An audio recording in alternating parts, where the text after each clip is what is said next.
Today I'm going to show you how easy it is to make this buckleless Cobra Weave bracelet. Normally with a Cobra Weave you have a buckle because you put it through one side, loop it around your wrist, go through the other buckle, and then you work the weave back to the very first buckle. But I found a solution obviously, so let me show you how I did it. All right, so this method will work with both one and two strands. So if you want a single color and a long piece, so this way you don't have any breaks in your paracord. If you have to unravel it, that's cool. If not, you can do two strands. What we're going to do though is make them about 4.5, 5 feet for a 8-inch bracelet. Normally you would do 1 foot per finished inch, but because of the knots and loops that we have to make in it, you want an extra buffer so that this way you don't run short. It's be about 9 or 10 feet for one color. Now we also have where this worked and I was okay with it, but it didn't always seem to hold as best as I wanted it to. And since this was my practice one, what I actually thought about was maybe you can add an extra loop right here. So this way, after you loop it over and you come back through, you have a loop on this side. So that's an option. I'm going to show you how to do it the way I did it though. First, we want to tie a knot in the end after we cut and seal our ends. And then we're going to wrap it around our wrist just like we would a normal bracelet. You want to leave a little extra slack plus a little extra for the knots and stuff like that. But we got to figure out where that's going to lay. So I'm going to say right about there. Now this is going to be the hardest part because we got to make sure we don't adjust this and move it. And then we also need to wrap it around. But that's going to be really bulky and it's going to twist this and all. So a cleaner, easier way to do it is hold this in place and just wrap the cord around. And we come back over, I guess kind of like a tie. And I was never good at ties because I don't wear suits, but it kind of reminds me of, putting a tie on or something like that. I don't know what this knot would be called. I'm still learning all the names, even if I can do the knots. So I might not know exactly what to tell you when we make it. But you're going to straighten all that out, make it nice and clean, nice and tight. This is going to be adjustable. That's where the hard part comes in. Because, yeah, we can adjust it so this way it's right around our wrist, but we want to make sure that loop's a decent size to knot back over too. So give it a try a couple of times. It might take 2 or 3 times to get it right, but we'll get there. So after you get it adjusted where you want it, you think it's going to be comfortable, it'll go on and off with no problem. You're going to want to keep this from sliding. So that means that as we put our first weave in, we're going to have to make sure it stays nice and tight and in place. But it's not going to be that big of a deal.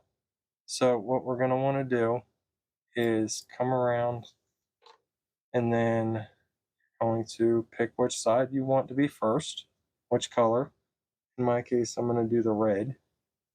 And then we're going to go over and just start a Cobra weave. If you're not sure how to do that, you just cross the one side you want in the middle over first, cross over that strand, go under and back through. So when you're tightening this up, you're going to want to make sure that you don't tighten this knot up because once this is in place, that's going to be it. So we're going to do 2 of them and make sure that we got that position right before we do a whole bunch and go all the way down. But if you've never done the Cobra knot before, an easy way I taught my kids is the strand you want in the middle. So that's over, over, under, through. So we got middle strand over, then the outer strand over, then we go under with that same outer strand, then we go through with the outer strand. So the only thing the middle strand is going to be doing is crossing over. And you want to make sure you keep this straight. If you twist it, you're going to get all kind of weird ruffles and stuff in it. So over, over, under, through. Doing it by hand is not that bad. You could use a jig, in all honesty. And you could hook this to the jig and hook this to the other side, and it would hold it in place for you. But before we continue, let's test it and see how well we like that fit. Make sure it looks nice and good.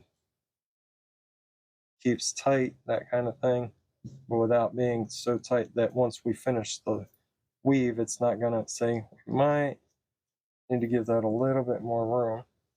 Well, we kind of done it tight already. There we go. But if we close that loop too much, then it's not going to actually stay go through it. So that's where the balance is. But once you figure that part out, you can complete the weave. So for anybody who already knows how to do a Cobra weave, finish it up and I'll meet you at the end. And then those who don't know how to do a Cobra weave, give me a second and we'll continue together. I think that'll be all right. It'll be a little tight, but I can always give it to somebody with a smaller wrist. You want to do the middle strand over, over, under, and through. And that's just a repeat. Once you get that down, you don't even have to pay attention. You could be doing something else, having a conversation with somebody. I mean, it's really easy. This is why this is one of the easiest ones to start off learning. The only reason you're going to have a problem is if you cross the wrong one over. Now, I'm going to do this on purpose to show you. See, this is our outer one. But if I were to cross that over as the middle, then I come back through again with the wrong side. See how this twists? And now, I'm going to do it again just for the sake of showing you, because I have seen this happen. You're not paying attention, and all of a sudden you get a gap that's weird and funky like that. And it's because you're not paying attention and you're putting the wrong cord over the middle and you're going the same pattern, and then that causes a problem. So now we're going to go back over with the red. I'm going to finish this up real quick, and then I'm going to show you how we finish the bracelet off. All right, so I'm at the end of it, but I probably should have made this about another inch longer before I tightened down the loop and tested it a little bit more, because this is what I was trying to tell you in the beginning, that if you don't get this just right, once that bulkiness is added, you're not going to be able to get it on. No big deal for me, but I want to point that out for you, that you might want to make sure it's a little longer, or even measure it. I mean, you could actually just put it on a jig here, put the jig to the length that you need it, and then put the loop around and start it that way. And then this is going to be right. But anyway, moving on to how to finish it. You could take the one that's in the middle, cross it over so it's on the outside, looks good, find a way to attach it so this way it doesn't move, it doesn't also let it unravel or whatever else. We could attach something later, or you could have this longer and put the loop inside here if you wanted. I'm not going to worry about that. We're just going to finish it off. Other ways to finish it as a normal project would be you could snip the sides, melt it and whatever, and push it, and then it'll have a nice little blob so it can't back out. We could cross them over, come out together, and then seal it. Or we can do my favorite thing, which is what we're going to do right now, and we're going to use a latch hook from a rug kit.